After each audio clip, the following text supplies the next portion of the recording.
Good evening, everyone. Welcome again to another live streaming of basic transfer pricing. Tonight, our topic will be about the validity of assessment and also the evidence. We will discuss the case of Chevron Australia Holdings Proprietary Limited versus the Commissioner of Taxation. This is a 2017 case, no? Thank you to our subscribers. Ilan na yung subscribers natin? 790. Okay, so we have 790 subscribers. Thank you very much. Shout out. Wala pa pong shoutout. Pero ang viewers map po ay 5 viewers. Okay.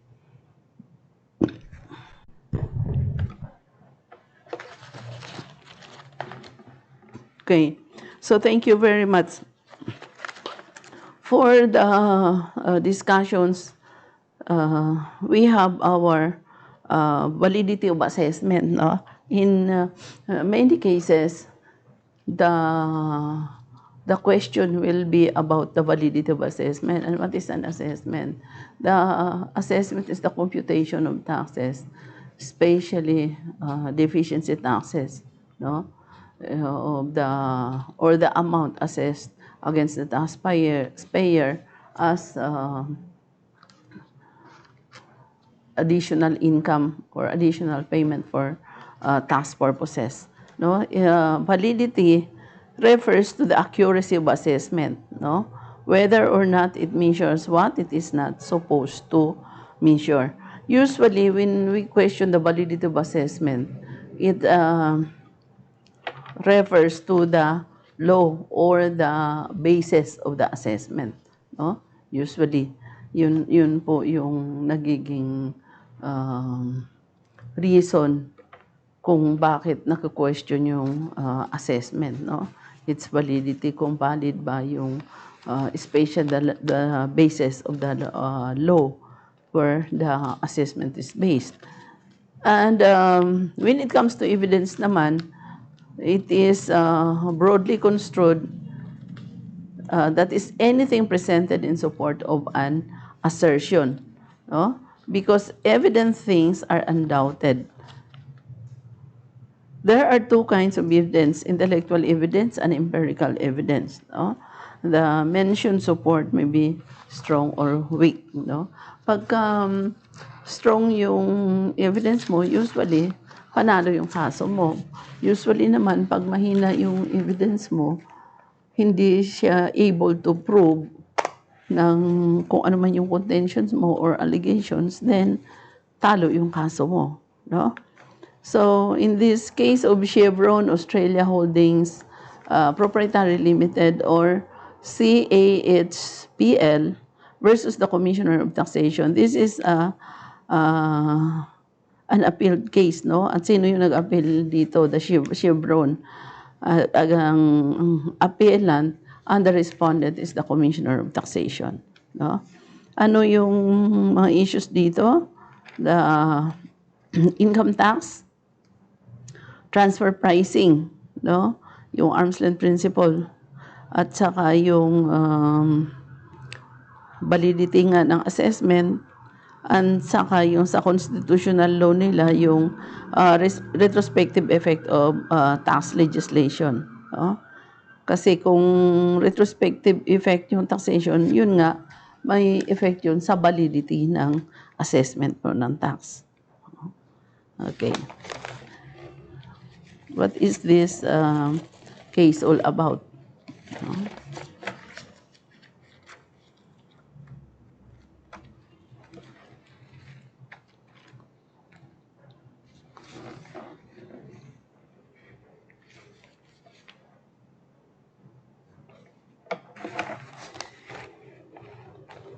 Okay.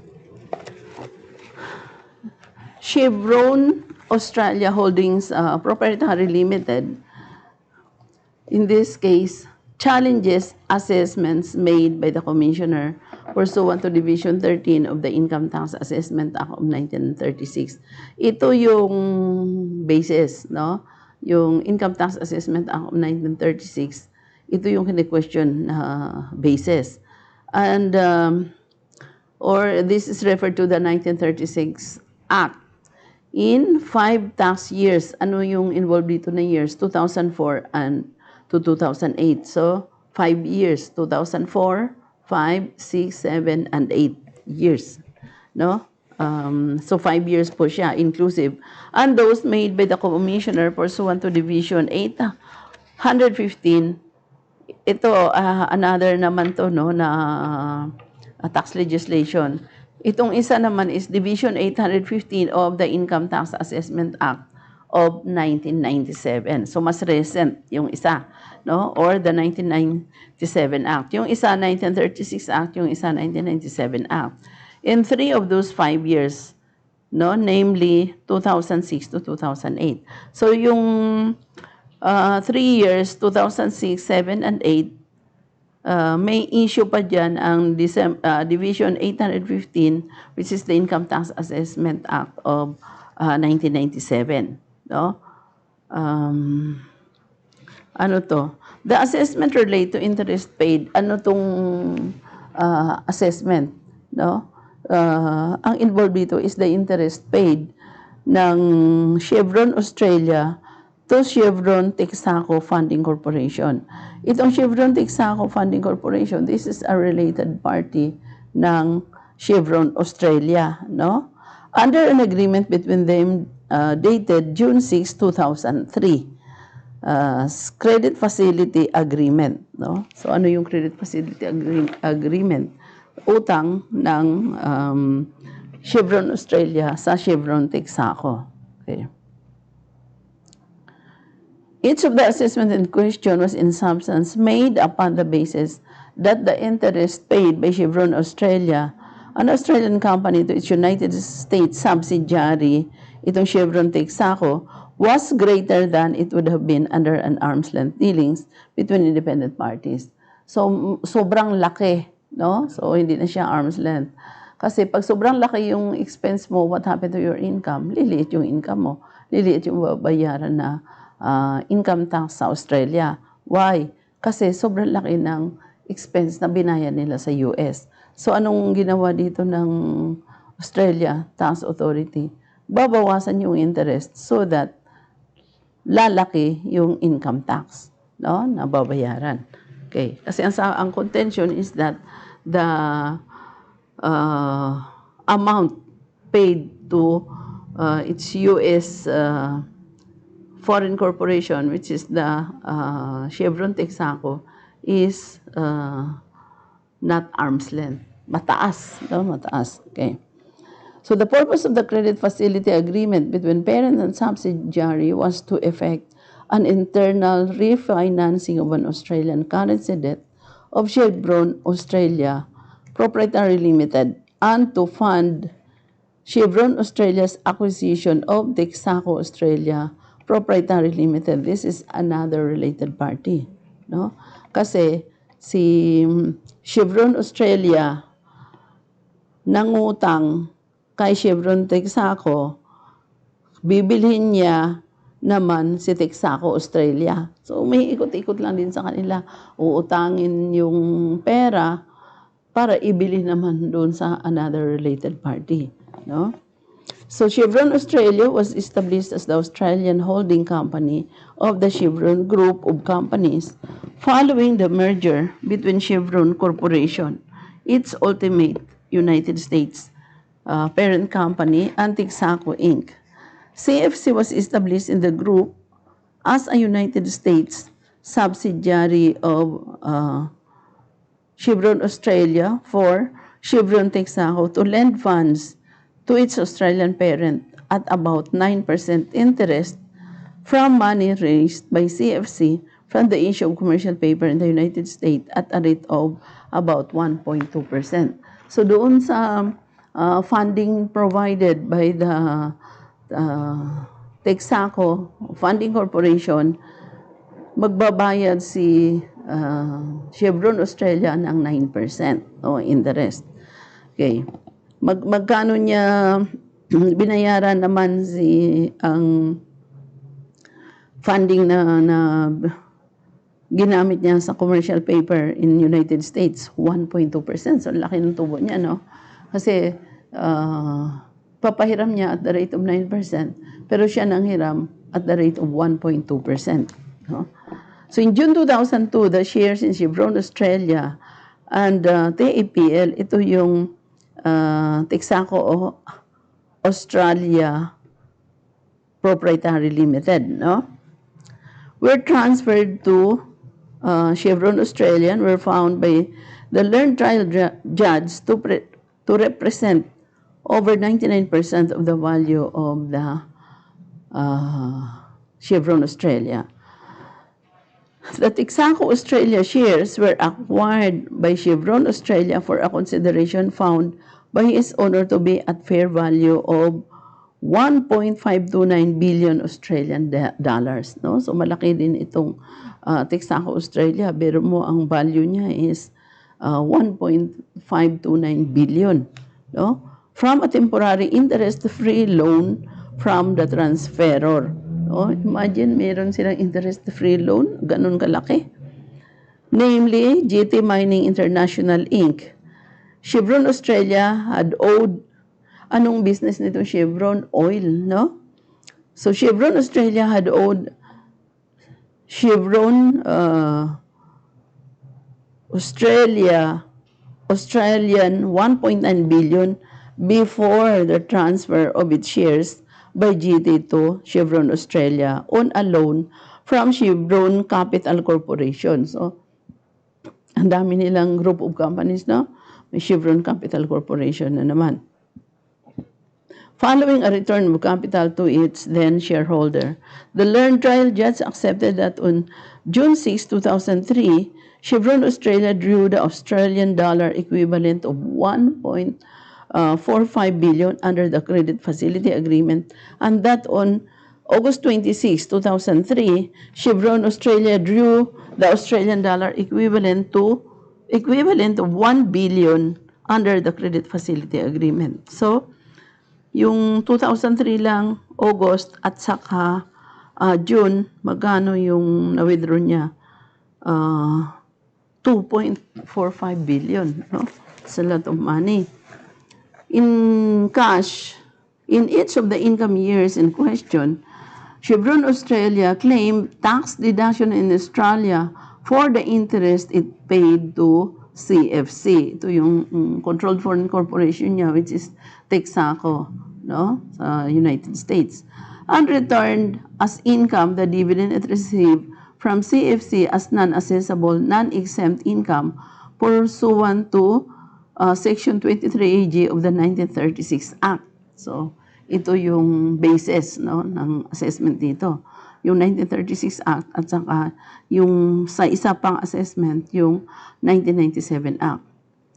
The Commissioner described in written submissions the evidence accepted by the learned trial judge as being to the effect that the internal funding arrangements put in place resulted in Chevron Australia increasing its untaxed dividend from CFC as Chevron Australia interest payment to CFC increased, well, CFC would make significant profit from borrowing at 1.2% and on lending at 9%.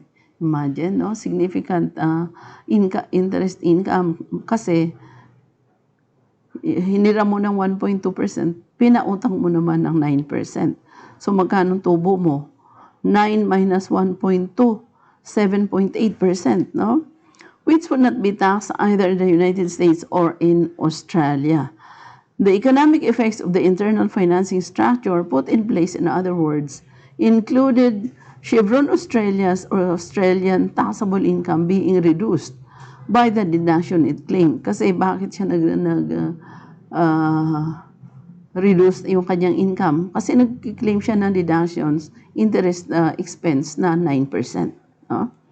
For the interest payment it made to its United States subsidiary and the receipt by Chevron Australia of non-taxable income from dividend, CFC was able to declare to Chevron Australia from the interest CFC had derived from Chevron Australia. Actually, sila-sila lang naman, no? Umiikot lang yung pera nila. So the commissioner's assessment were not made under the anti-avoidance provision in Part 4A of the 1936 Act, but in reliance upon transfer pricing provisions on the basis that the consideration paid by Chevron Australia to CFC for property acquired, iba naman to property acquired naman to, hindi na yung pinag-usapan dito yung interest. For property acquired from CFC, namely from the loan, exceeds the arm's length consideration that might reasonably have been expected in an agreement between independent parties acting at arm's length. So, hindi daw arm's length yung interest. Anti-avoidance provision are directed to cancel tax benefits otherwise obtained by the regular application of revenue laws where obtaining the tax benefit was the dominant purpose of the scheme by which the tax benefit was obtained. Transfer pricing provisions, in contrast, give effect to a fiscal policy that the domestic revenue base is not to be eroded by the cost of cross-border acquisitions between related parties upon consideration which exceeds the arm's length price expected to be incurred between independent parties dealing with each other at arm's length in respect of the acquisition. That fiscal policy departs from the usual principle which is applicable to the taxation of domestic transaction, that it is not for the court or the commissioner to say how much a taxpayer ought to spend in obtaining his income, but only how much he has spent. No? Okay. Ito yung Ron-P-Bontin NL, Antongka Compound NL versus Federal Commissioner of Taxation, 1949. Ito yung cited cases dito, no? And also the Cecil Brothers Proprietary Limited versus Federal Commissioner of Taxation. This is a 1964 case. Yung isa, 1949 case. On May 20, 2010, the Commissioner issued amended assessment to Chevron Australia for each of the 5 years of income from 2004 to 2008 upon determinations dated 30 April 2010 under Division 13 of the 1936 Act. On 26 October 2012, the Commissioner issued amended assessments to Chevron Australia for the 2006 to 2008 tax years based upon determination under Division 815 of the 1997 Act. Chevron Australia challenged the determinations upon which the assessments were made. The Division 13 assessments were challenged on the basis that the person who made them lacked authority to do so. So the determinations made under Division 815 were challenged on the basis that the relevant provisions is the legislation were beyond the Parliament's constitutional power, and also on the basis that the determination under Division 815 could not effectively have been made because of the existence of the earlier determination which had been made under Division 13. So, they are also questioning the constitutionality of the legislation, no?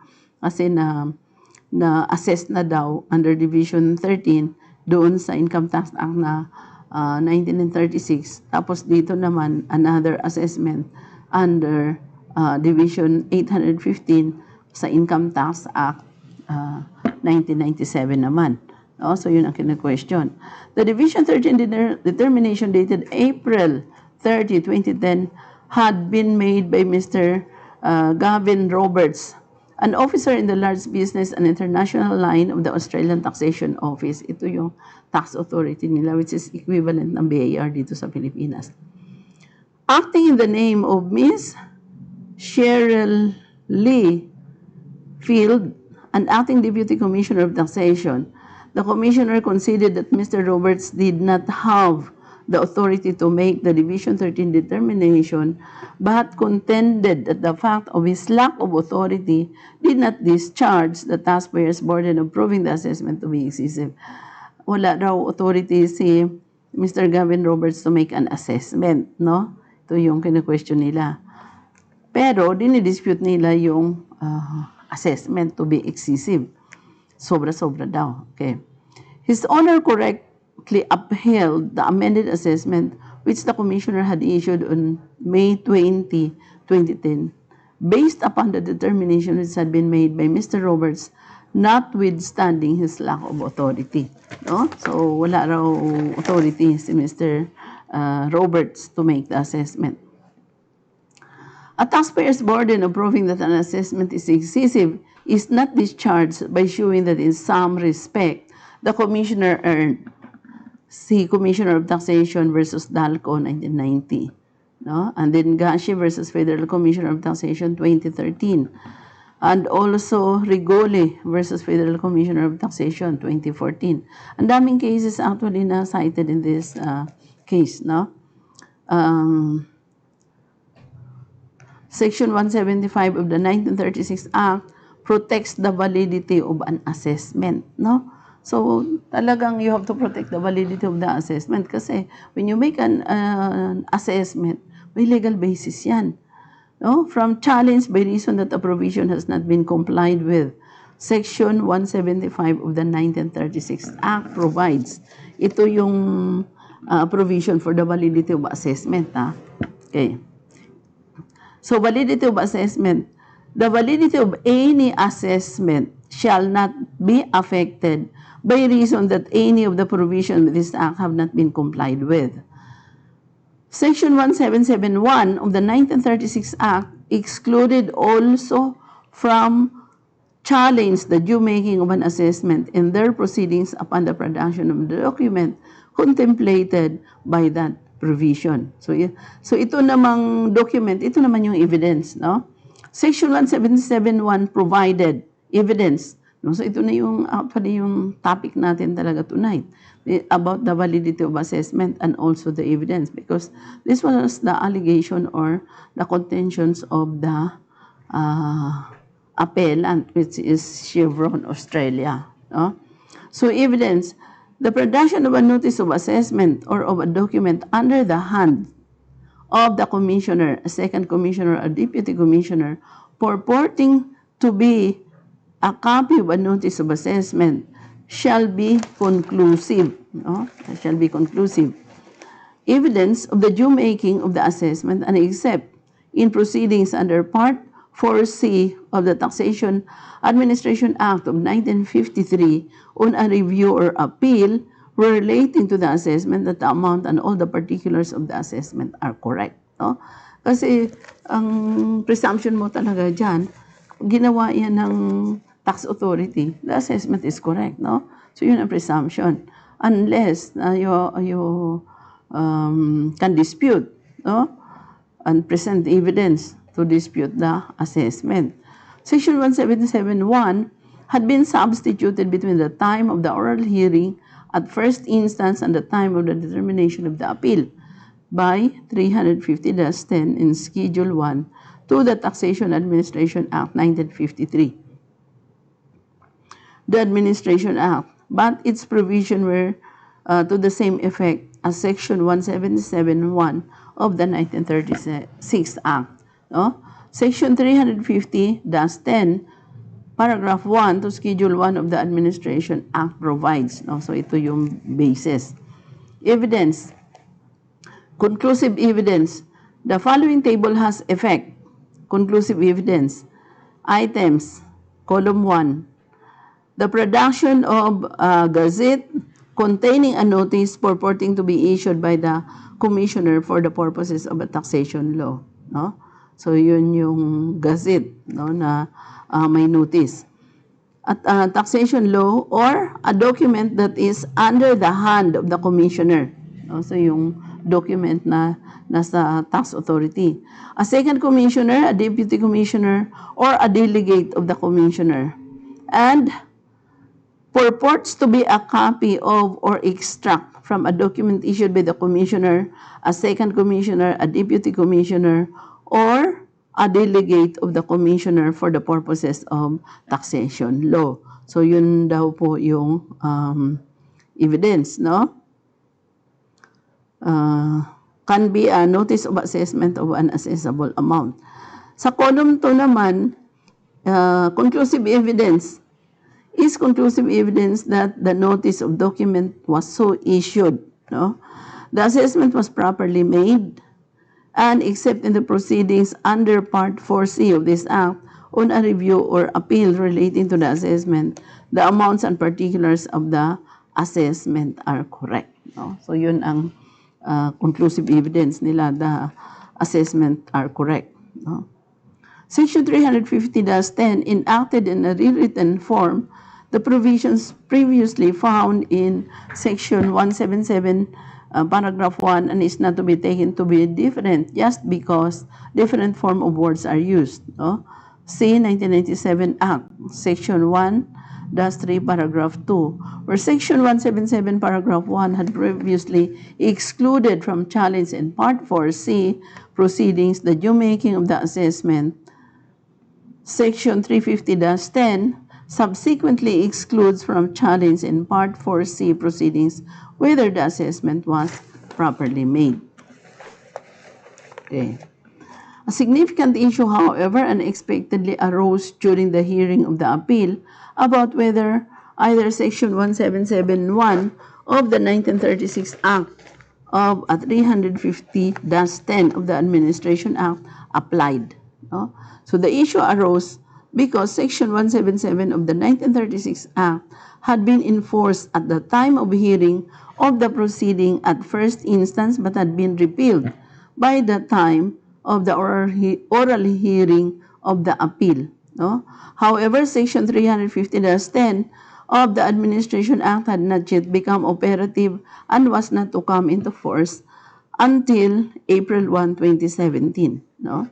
So in the circumstances, Chevron Australia sought and on March 14, 2017 was granted leave to rely upon the absence of Section 1771 or a 350-10 at the time of hearing of the appeal to challenge the assessment made in reliance upon Division 13 determinations. Also, it was not possible for the court, however, to determine appeal before April 1, 2017, when a 350-10 came into effect, and accordingly, the decision is to be made on the basis that a 350-10 is part of the law to be applied to decide the rights of the parties on the appeal.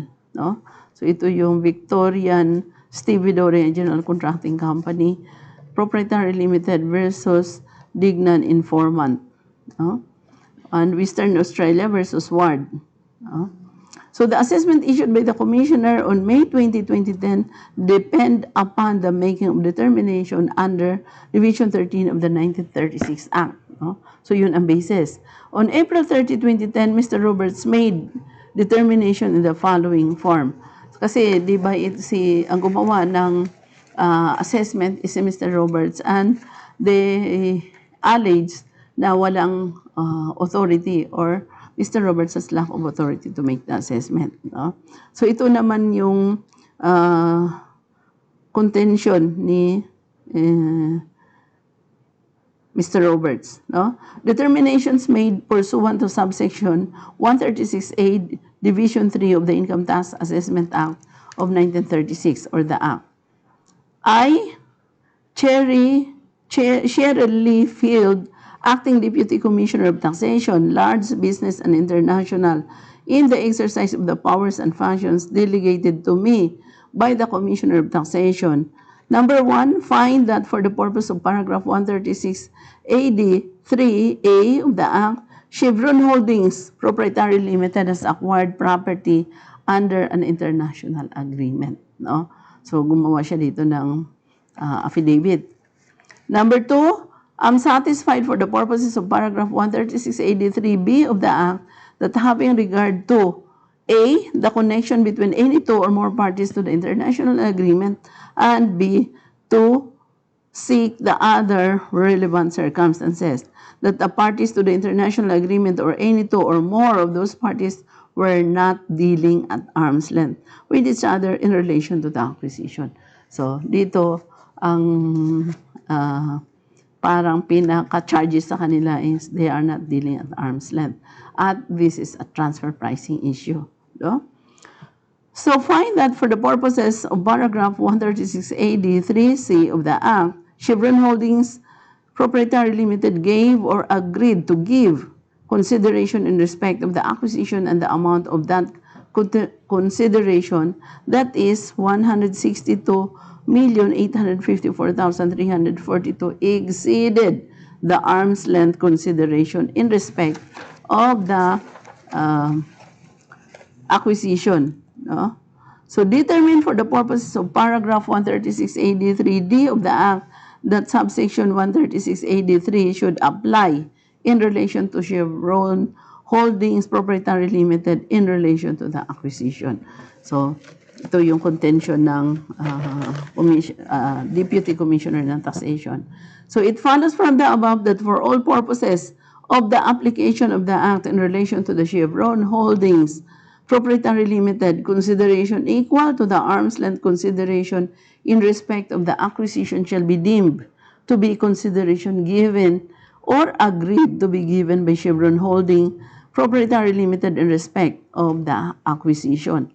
Dated 30th day of April 2010, Cheryl Lee Field, signature of Gavin Roberts, Cheryl Lee Field, no? Cheryl Lee Field. Acting Deputy Commissioner of Taxation, Large Business and International. So yun yung equivalent ng Large Taxpayer Division dito sa atin. It was submitted for Chevron Australia that this determination did not support the assessment made because they were not valid determinations. So ito yung ina-argue ng Chevron Australia na itong assessment were not valid determinations or hindi siya valid na assessment. Kaya nga ang issue dito is the validity of the assessment. No? In W.R. Carpenter Holdings Proprietary Limited versus Federal Commissioner of Taxation, 2006,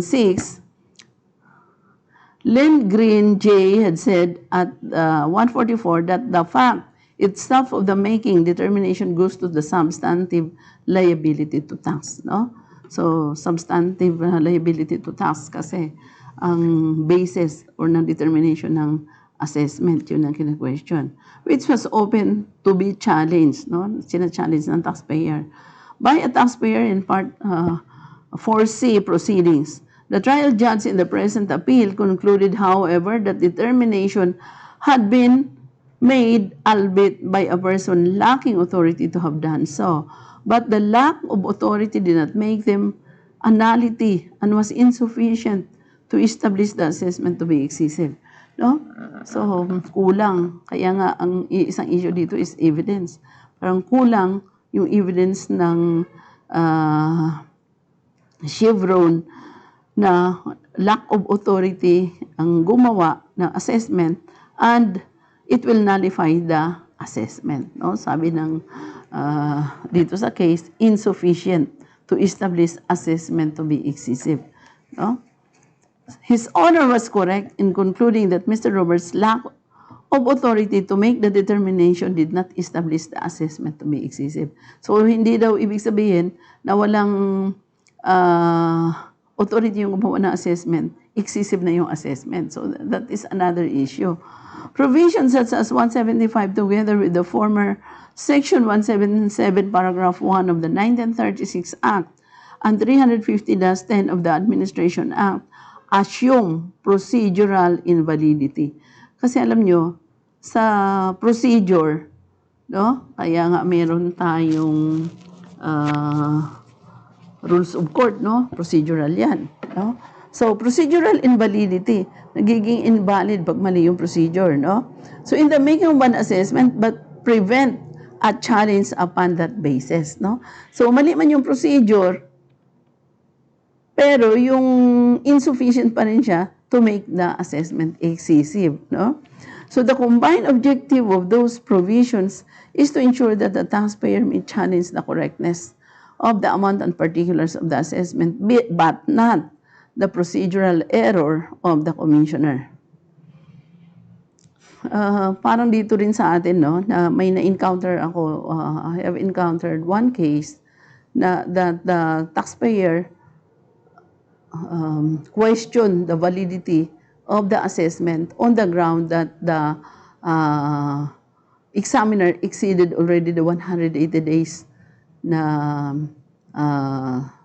time for the examiner to complete the assessment, no? So yun ang ground ng taxpayer, and the allegation is that since the examiner has no authority to make the assessment, hence the assessment made was invalid, no? But the BAR has another regulations issued. Ano yun? Since it is internal only to the BAR on the procedural aspect of giving 180 days to the examiner, it will not invalidate the assessment, but it will just subject the examiner to administrative charges, no? So in that case, hindi pwedeng i-question ng taxpayer that the assessment is invalid because of the lack of authority of the examiner, no? So the assessment is still valid, no? So in the substance of, parang ganito din itong case dito. Kine-question nila yung authority of the tax officer to make the assessment. So it is the substance of the amount of an assessment which a taxpayer may challenge rather than whether the commissioner erred in the administrative process by which the assessment were made.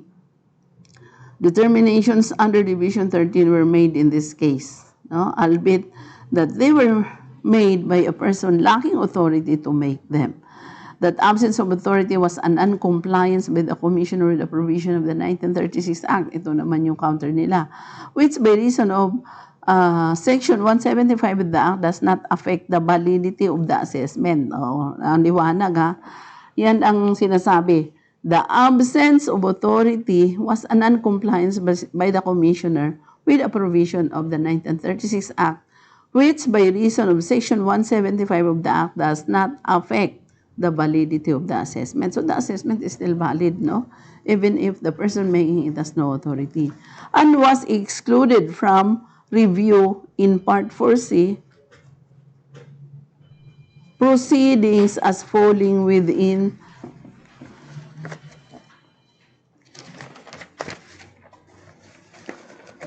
the due making of the assessment within the meaning of Section 177(1) of the 1936 Act and within whether the assessment was properly made within the meaning of Section 350-10 of Schedule 1 to the Administration Act. Mr. Robert lack of authority was similar to the defect considered by George versus Federal Commissioner of Taxation, the 1952 case, no? 86 CLR 183 of an assessment being made by the commissioner after the wrong officer had formed a view required to be formed before issuing an assessment under Section 167 of the Act. In George, it was said at 206 that 177 excluded from challenge the question whether the right officer had applied his mind to the question whether the taxpayer's returns were satisfactory in an assessment made under Section 167, which had authorized the making of an assessment if the commissioner was not satisfied with the taxpayer's return, no? So may case sila na precedent. Ito yung George versus Federal Commissioner of Taxation. The object of the provisions found in Section 175, 177, and now Section 350-10 is to remove the commissioner procedural irregularity from challenge in Part 4C proceedings and to ensure that the taxpayer's challenge on assessment is directed to those substantive integers upon which liability depends. No? So, tinatanggal na nila yung mga question about the procedural aspect ng commissioner. But, gusto nila doon na lang sa substantive aspect. No? A taxpayer is entitled to establish the absence of facts, the existence of which may be necessary for the substantive liability to arise under an assessment. Thus, for example, the taxpayer in McAndrew versus Federal Commissioner of Taxation, this is a 1956 case, 98 CLR 263 was able to challenge the excessiveness of an assessment by establishing that the conditions required by Section 172, Paragraph 2 had not been fulfilled. The conditions in Section 170, Paragraph 2, upon which the assessment depended in McAndrew were not procedural. No, hindi siya procedural. The assessing power authorized by Section 170 in McAndrew's case depended upon the existence of objective facts upon which the commissioner needed to be satisfied, or had erred in some internal process by which the commissioner had become satisfied, but whether there were in existence the objective facts upon which the power depended irrespective of the commissioner. The taxpayer was able to challenge in McAndrew the objective facts upon which the commissioner's state of satisfaction depended, in contrast to whether the commissioner's state of satisfaction had regularly been reached. In W.R. Carpenter Holdings, Proprietary Limited versus Commissioner of Taxation, no, CTH 2007-161-FCR1, the full court explained the difference between matters going to the substantive liability of a taxpayer, which are able to be challenged by the taxpayer in Part 4C proceedings, and matters of procedural invalidity, which are protected from challenge. No, the full court said at 43, before we turn to examine some of the authorities, we would make the general observation that in our view, the answers to the questions posed by this appeal lie in the analysis of the language of Division 13 in the light of Section 177.1 itself, rather than an intermediate classification or provisions as turning on the commissioner's state of mind or otherwise. May shoutout ba tayo, Hari? Meron, ma'am. Si Jules Prince, ma'am. Always talaga si Jules Prince, no? Thank you very much for the support, no? So dito sa natin, YouTube channel, no? Always din yan siya, nandyan din sa tax training, no? So thank you very much. So this is not to suggest that a distinction of the kind drawn by his honor below between state of mind cases and determination cases is neither valid nor appropriate, but arguably it does not fully explain why Section 177.1 does not prevent examination of the due formation by the commissioner of his state of mind or satisfaction, whereas it does prevent examination of the due making by the commissioner of his determination. In our view, the explanation is to be found in the fact that the first goes to substantive liability, whereas the second is merely procedural. So ano ba ang mag-prevail? Yung substantive o yung procedural? No? Depende. No? In some cases, the substantive, in some cases also the procedural, depending on the issue. Where Parliament intended that the criteria, ito yung reason, where Parliament intended that the criteria for liability should include the due formation by the commissioner of his state of mind, opinion, or judgment either in lieu of objective criteria or as an addition to incomplete objective criteria, Section 177.1 has never denied the ability of a taxpayer to examine the due formation of that state of mind on judicial review grounds. But where Parliament has exhaustively set out the criteria for liability by reference to objective matters, but has made the application of those criteria dependent upon a step being taken by the commissioner, the step is procedural in the sense that it is not a step which forms part of the criteria for liability. The due making of such a determination is not subject to examination on judicial review grounds. In the present case, the validity of the determinations made by Mr. Roberts is a matter going to the procedural, which Chevron Australia is not able to challenge, no? So hindi pwedeng i-challenge ng taxpayer dito or ng appellant, si Chevron Australia, is not able to challenge in Part 4C proceeding, but Chevron Australia may challenge the basis of the determination upon which the assessment depends. See also Commissioner of Taxation versus Dalco, 1990 case. Federal Commissioner of Taxation versus Osnet Transmission Group, Proprietary Limited, 2015 case. It may be convenient to consider next the substantive question concerning the application of Division 13 for the 5 years in dispute. The determination made by Mr. Roberts on 30 April 2010 relied upon Division 13, 136 Act of the 1936 Act, which provided where a taxpayer has acquired property under an international agreement, the commissioner having regard to any connection between any two or more of the parties to the agreement or to any other relevant circumstances is satisfied that the parties to the agreement or any two or more of those parties were not dealing in arm's length with each other in relation to the acquisition. The taxpayer gave or agreed to give consideration in respect of the acquisition, and the amount of that consideration exceeded the arm's length consideration in respect of the acquisition. And the commissioner determines that this subsection should apply in relation to the taxpayer in relation to the acquisition. Ito yung provision ng 1936 Act. Then, for all purposes of the application of this Act in relation to the taxpayer consideration equal to the arm's length consideration in respect of the acquisition shall be deemed to be the consideration given or agreed to be given by the taxpayer in respect of the acquisition. Kaya nga very important yung word na arm's length, no? Kasi transfer pricing issue ito. This meaning of 136 AD paragraph 3 depends in part upon the definition found in 136 A, which provided ito yung basis, no?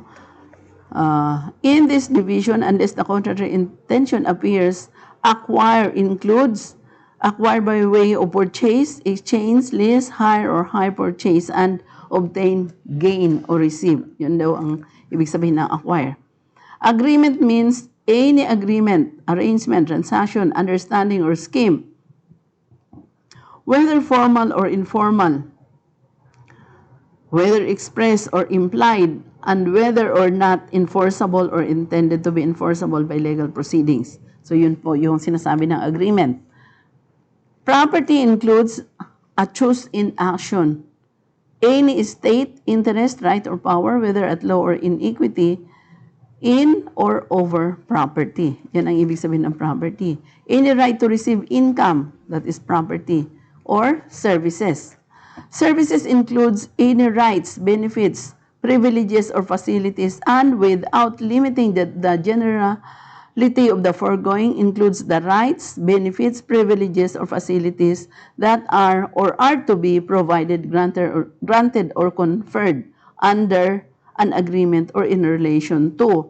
Services ito the performance of work, including work of a professional nature, the provision of or the use or enjoyment of facilities for amusement, entertainment, recreation, or instruction, the conferring of rights, benefits, or privileges for which consideration is payable in the form of a royalty, a tribute, levy, or similar exaction. The carriage, storage, or packaging of any property or the doing of any other act in relation to property. An agreement of insurance, this still pertains to services. An agreement between the banker and customer of the banker entered into in the course of the carrying on by the banker of the business of banking. An agreement for in relation to the lending of money. So lending of money is also considered as services. No? In this division, unless the contrary intention appears, a reference to the supply or acquisition of property includes a reference to agreeing to supply or acquire property. No? A reference to consideration includes a reference to property supplied or acquired as consideration, and a reference to the amount of any such consideration is reference to the value of the property. Kaya nga sa korte, napaka-importante ng word meaning. No? A reference to the arm's length consideration in respect of the supply of property is a reference to the consideration that might reasonably be expected to have been received or receivable as consideration in the respect of supply if the property had been supplied under an agreement between independent parties dealing of arm's length with each other in relation to the supply. So very important. Why? Because the arm's length principle is the internationally agreed principle in transfer pricing. No? So hindi mo na yan pwedeng i-dispute. A reference to the arm's length consideration in respect of the acquisition of property is a reference to the consideration that might reasonably be expected to have been given or agreed to be given in respect of the acquisition if the property had been acquired under an agreement between independent parties dealing at arm's length with each other in relation to the acquisition, and a reference to the supply or acquisition of property under an agreement includes a reference to the supply or acquisition of property in connection with an agreement. In general terms, it may be said that Division 13 applies to substitute an arm's length price for the consideration given in respect of property acquired by a taxpayer in a non-arm's length dealing under an international agreement. Its provisions are not made to depend upon considerations of tax avoidance, but as mentioned, reflect a fiscal policy that parties who are not dealing at arm's length with each other in relation to an acquisition under an international agreement should be treated for domestic taxing purposes as if the consideration in respect of the acquisition equaled the arm's length consideration that might reasonably be expected to have been given or agreed to be given as consideration if the property had been acquired under an agreement between parties who were independent. No? So ito na yung comparability ng related party transactions and the independent party transactions, no? Or parties. The between parties were independent and were dealing at arm's length. Kasi ang independent parties, ang assumption dyan, they are dealing at arm's length, na?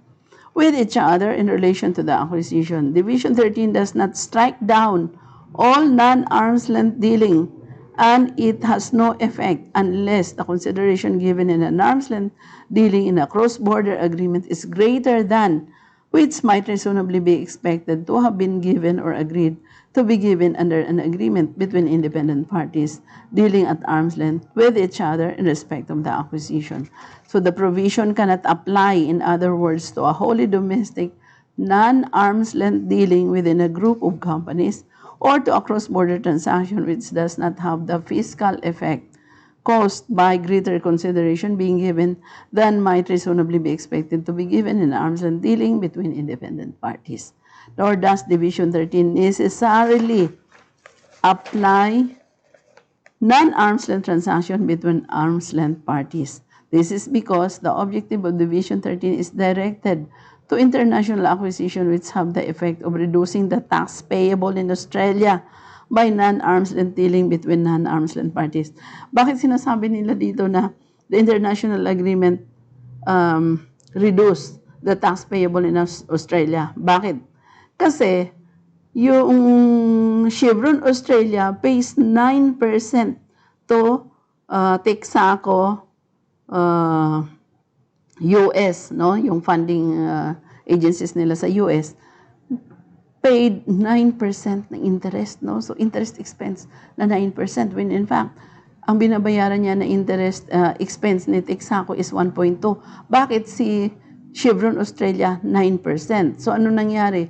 Since 9% yung binabayaran mo na interest, that is an interest expense, that will also reduce your income by 9%, which is very high, no? Considering na billions yung pinag-uusapan. So, anong nangyari? Yung income ng tax that should be paid in Australia is reduced, no? So, yun yung ayaw ng Australian Tax Office, no, or the Australian Tax Authority. Ayaw nila yun. Why? Because, of course, that reduction in the payment of taxes means reduction in their budget. Sa kanila yan dapat mapunta, silang gagamit. Not that pupunta yan sa US. Why pupunta sa US? Because the interest expense is being paid in the US. So, expense ng Australia, income ng US. No? The construction of Division 13 is not without difficulty despite what might appear to be in deceptive simplicity. The object to be achieved with Division 13 seems clear enough in general terms, but its application requires application of its actual terms. No? So itong mga iba dito is only the explanation kung ano talaga yung nangyari, no? Pero titingnan natin kung anong naging decision dito ng court. But in this case, panalo po dito ang tax authority, no? Kasi sino ang appealant dito? Nag-appeal dito yung Chevron Australia, and ang respondent is the commissioner of taxation, no? So panalo dito ang Commissioner of Taxation, talo ang Chevron Australia. So anong ibig sabihin dito? Yung transaction ng Chevron Australia is not arm's length, no? Okay. Anong verdict or yung decision dito? Anong sabi niya dito? The appeal should be dismissed, no? Okay. So, anong sabi niya dito? His Honor was correct to reject Chevron Australia submission that there had been no profits which had not accrued within the meaning of 815-15 LC or Article 9.1. No? Section 815-15 1C postulates that a consequence of the presence of the condition in Article 9 was that an amount of profits which might have been expected to accrue did not accrue. No? So, hindi nag-accrue. Yung sinasabi nila dito na Article 9, this is Article 9 of the Model OECD Convention, which is the very powerful statement about the arm's length principle. No? So, the word profits in the provision and in Article 9 is used in a more generic sense than taxable income. No? So the focus of the provision is the tax effect of a dealing, not the overall income of a taxpayer. The specific focus in Section 815-15 is whether an amount of profit had not accrued, just as the focus of Article 9.1 is whether any profit had not accrued. No? So there is no basis in the text of the provision or in the policy they express to equate the profits referred to with the taxable income of the taxpayer. The fact that Chevron Australia received dividend income may be relevant in evaluating what might be expected to accrue in the particular facts in question, but it does not result in the conclusion that there was no amount of profits which did not accrue by reason of the conditions mentioned in Article 9 for the purposes of Section 815-15. The condition was satisfied by reason of an amount of profits not accruing but for the conditions mentioned in Article 9. So, anong verdict dito? The appeal should be dismissed. No? So, dismiss yung appeal dito ng Chevron Australia. So, panalo dito yung Commissioner of Taxation. So, ilan pa yung ating viewers? 4 viewers. 4 viewers. Okay, so I would like to shout out to our 4 viewers, and I would like to say thank you also sa ating mga subscribers, no? So, thank you very much. Medyo, ano na ngayon ang transfer pricing, no? Medyo tahimik kasi tapos na yung filing, which is the transfer pricing documentation Form 1709, no? So, but for those who have fiscal year ending, no, na other than December, so continue pa rin po yung ating compliance with transfer pricing documentation by attaching BIR Form 1709 to your annual income tax return, especially if you are fiscal year ending, hindi kayo December, so you still have to execute or make that BAR Form 1709 and then attach to your income tax return. So with that, I would like to say thank you po sa ating mga viewers and thank you sa ating mga subscribers. No? So let's call it a night.